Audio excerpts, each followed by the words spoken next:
you have to allow every single team member to have a voice in the direction of the company, in the methodologies and the processes and the culture and the practices.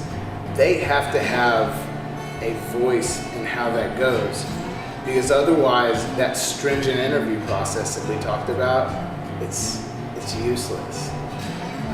If we're going to have a company where a management team makes all the decisions and comes up with all the ideas, then why not hire a bunch of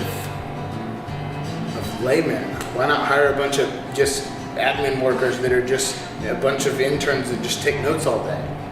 Because that's what it turns into. So, and I think that's the downfall of a lot of companies today, is that they have talent, but they can't keep that talent because they don't listen to their employees.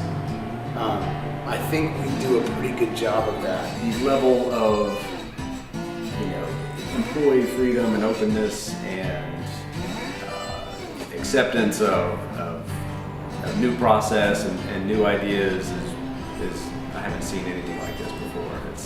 It's invigorating. It's a little it's challenging at times. There's so much room for creativity here that that you want to come up with the next great idea all the time. Spending time together away from process-driven or objective-driven meetings. Having like First Fridays and having places where we can communicate and meet outside of work, even when we're still at work, helps a lot with that. I think it's important to really build time to get to know one another, and not some kind of cliche office party like with the obligatory cookies or whatever. But I mean, not just to force conversations, but to really build time to get to know each other and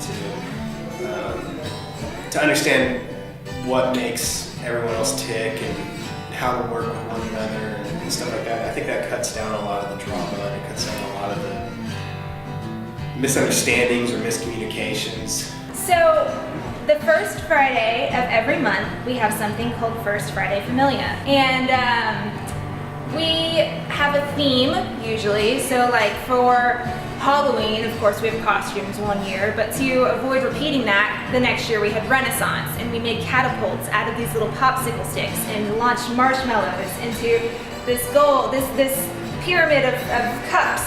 And little things like that, it's just like, oh, we get to be kids and build stuff and play together, it's cool, So like, I think that it was considered team building in a way, but it just kind of gets us all out of our like work environment. I think Christmas parties were probably my favorite. First Christmas party I went to was pretty cool. We had a big party bus and we drove around Houston looking for Christmas lights, and then we ate at a really nice restaurant, came back here and just had a good time with everyone. It was fun.